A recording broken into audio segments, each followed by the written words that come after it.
En fait, moi j'ai eu une crise de milieu de vie qui s'est plutôt bien passée puisqu'elle s'est terminée en me disant il faut absolument que je donne du sens à ma vie professionnelle. Jusqu'à 40 ans, je me suis occupé de mes enfants, de ma famille, ça me suffisait en termes de sens. Puis une fois qu'ils sont partis aller croquer dans la vie, j'ai eu envie je me suis dit qu'est-ce que je vais faire les 45 ans qui me restent à vie. Voilà. Et donc il y a deux mots qui se sont très vite imposés, c'est tout ce qui est autour de l'écologie et autour du social. Après c'était deux jolis mots, mais en faire son métier, il fallait que je me teste. Donc pendant 4-5 ans, je me suis testé, j'ai fait 4 ans dans le Resto du Cœur, je suis parti en Égypte, Sœur Emmanuel, chez les chiffonniers, et donc ça a été quelque chose qui a été très marquant pour moi, et je me suis dit oui, c'est vraiment quelque chose qui me fait vibrer, je peux y aller. Donc, voilà, ça c'est un peu l'idée de départ, le déclic qui a fait que je suis allé vers l'économie, ce qu'on appelle l'économie sociale et solidaire.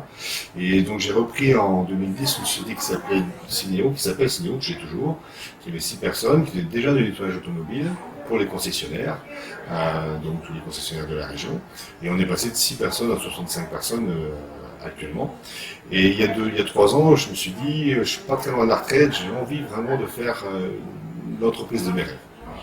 Et donc c'est cette idée de dire, qu'est-ce que je pourrais mettre. J'ai envie de communiquer un peu ces modèles un peu alternatifs. L'économique c'est bien, mais pourquoi il y a aussi peu enfin, il y en a de plus en plus, c'est ça qui est intéressant aujourd'hui, mais c'est d'aller, même dans un secteur comme l'automobile, qui est vraiment pas écologique de base, c'est de se faire un pied de nez, parce que l'automobile, tout le monde en a, même le plus écologiste, il a une automobile, même Pierre Rabhi, il a une voiture, il est bien obligé. Et donc l'idée c'était de dire, même dans des modèles qui ne sont pas forcément écologiques, on peut faire de l'écologie, même dans des modèles où effectivement économiques, on a besoin de gagner de l'argent pour faire vivre une entreprise, pour payer salaire, pour pouvoir embaucher, pour pouvoir se développer, on peut mettre des valeurs à même priorité, à savoir l'écologie et sociale. Voilà. Et donc j'ai créé Coconoto en y mettant, c'est vrai, un peu tous mes rêves et un peu des fois je dis mes délires. Il y a des choses ainsi un peu étonnantes. Vous allez trouver des tomates, des kiwis, des pommes sur un lieu de lavage. Effectivement, c'est pas c'est pas la règle. Et donc j'ai créé Coconoto en disant je vais faire toujours le nettoyage automobile parce que je m'appuie sur le savoir-faire que j'avais. Et au niveau écologie, ben voilà, on a créé Coconoto dans lequel on fait du nettoyage extérieur, du nettoyage intérieur-extérieur et des retouches peintures, ce qu'on appelle la micro-carrosserie. Voilà. Sur la partie lavage de voiture, donc on utilise une chaîne de lavage de 15 mètres de long, qui est une technologie allemande, extrêmement performante. Aujourd'hui, quand vous lavez votre voiture, c'est soit le Karcher et vous mouillez les pieds, soit le rouleau et la voiture est moyennement nettoyée. Voilà. En plus, les rouleaux utilisés directement peuvent rayer. Voilà. La chaîne de lavage, l'intérêt, si vous avez une zone de pré-lavage, on va passer votre voiture au Karcher, on va mettre un produit dessus qui va permettre d'imprégner les saletés et de commencer à les dissoudre. Et ensuite, elle part dans la chaîne de lavage sur 15 mètres de long, et là, des brosses vont la nettoyer de fond en comble sur les côtés, sur devant, derrière, etc. Et à la sortie, vous avez un déperlant, une cire et un séchage. Donc la qualité est très bonne. Parce que je voulais que la qualité soit au top. Parce que souvent, dès qu'on parle d'écologie, dès qu'on parle de social, il n'y a pas forcément une image de professionnalisme qui est associée. Et ça, je veux lutter contre ça, il n'y a pas de raison qu'on ne soit pas aussi bon, voire meilleur que nos concurrents. Et donc, j'ai pris un des meilleurs outils qui existe sur le marché aujourd'hui. Voilà. Le seul inconvénient, c'est que ça consomme 300 litres d'eau par voiture. Quand on fait de l'écologie, c'est pas génial, puisque cette eau-là, elle n'est pas traitée dans les stations d'épuration, c'est interdit. Les eaux professionnelles de traitement des eaux de lavage de voiture, elles partent elles partent à la Garonne. Il y a juste un système basique de filtration qui consiste, enfin, ce n'est pas de la filtration, c'est un bac dans lequel les boues tombent au fond. Et les matières flottantes sont censées être récupérées en surface. Mais tous les produits chimiques, tous les produits qui peuvent être sur une voiture, la poudre de frein, etc., elles partent directement à la Garonne, ce qui est intolérable quand on se veut du modèle écologique. Donc j'ai eu l'idée d'utiliser les bassins de phytoépuration que je connaissais, qui sont utilisés dans les campings notamment, qui sont éloignés des réseaux de usés. L'idée c'est quoi un bassin de phytoépuration? Chez moi c'est un grand bassin qui est sur le site de 200 mètres carrés, 2 mètres de profond. On met des draps, du gravier, du sable, et après un système de pompe qui va prendre toute l'eau sale, qui va jeter sur ces bassins. L'eau va percoler, les bactéries vont dégrader toutes les matières en suspension, que ce soit des saletés ou que ce soit des produits plus ou moins chimiques.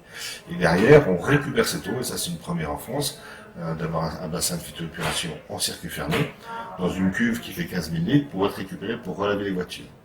La qualité obtenue à la sortie du bassin de phytoépuration, elle est certifiée, je la fais contrôler tous les trimestres, comme étant haute consommation. Donc c'est de l'eau potable. Voilà. Donc elle est extrêmement propre et elle permet de continuer à laver les voitures avec de l'eau propre. Ce qui est la bonne des choses. Voilà. Comme c'était le premier en France, les entreprises avec qui on a travaillé étaient un peu difficile à convaincre de s'y lancer, parce qu'en tant que professionnel, ils s'engagent. Et j'ai trouvé ça n'existait pas en fait, ce système en circuit fermé. J'ai trouvé une étude qui était en Espagne, faite par une université, financée par l'État espagnol, dans une station de lavage poids lourd. Ils ont voulu tester le traitement par phytoépuration, et donc on a récupéré cette étude qu'ils ont portée ici. Voilà, donc ça c'est une première en France, et ça c'est chouette.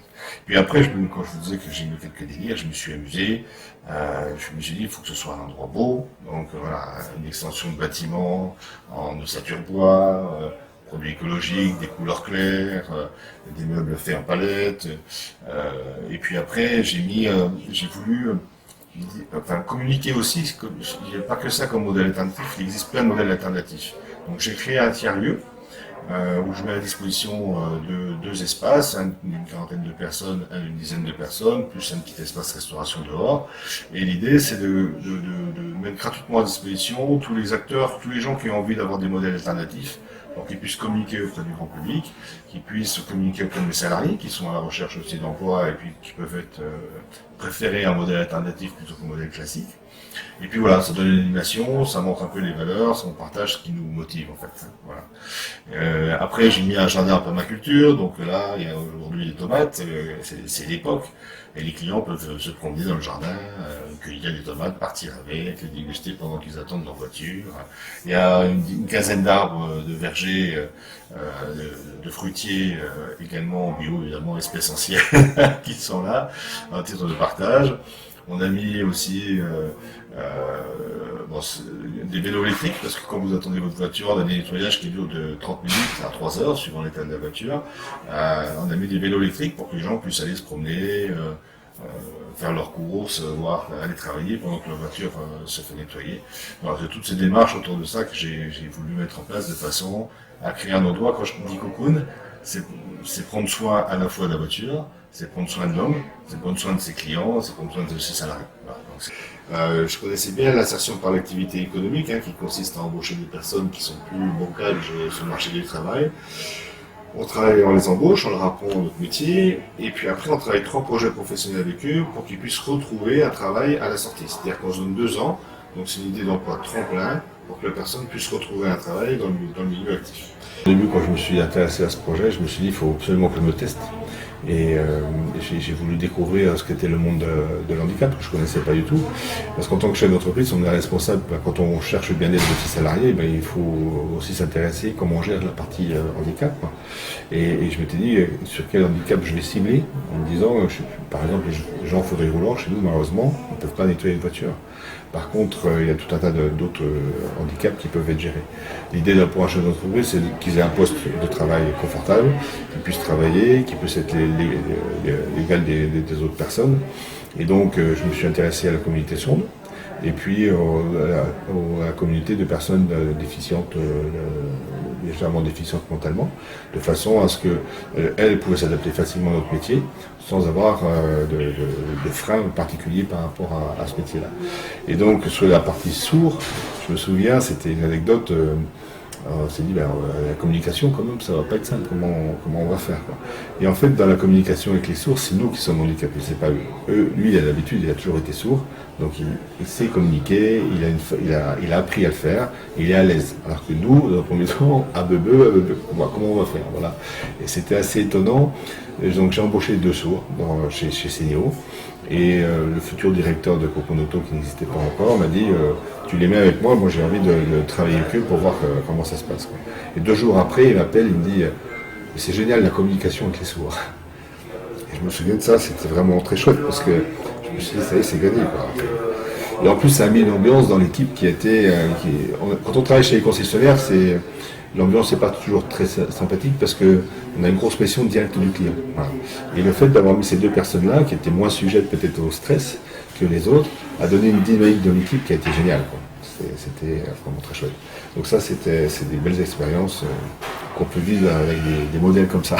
Moi, ce que j'aime dans le mot Cocoon, c'est bien s'occuper de ses clients, c'est bien s'occuper de ses salariés, c'est d'avoir un environnement beau, un bâtiment beau.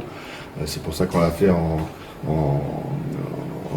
matériaux recyclables, ossature bois, laine de bois, etc. Et l'idée, c'est vraiment que quand vous venez ici, vous passez un bon moment. Voilà. Donc c'est l'idée du bon moment en se promenant dans les jardins, en voyant des modèles alternatifs, en discutant avec nous pour partager un peu le modèle, en vous faisant visiter le site. Voilà. Quand vous venez, effectivement, avec votre voiture, c'est pas forcément quelque chose de très agréable, c'est pas le restaurant, c'est pas le cinéma, mais l'idée c'est voilà, que vous soyez bien et qu'on passe un bon moment. Donc voilà, côté Cocoon, on cocoon la voiture, on cocoon les clients, les salariés et nos visiteurs.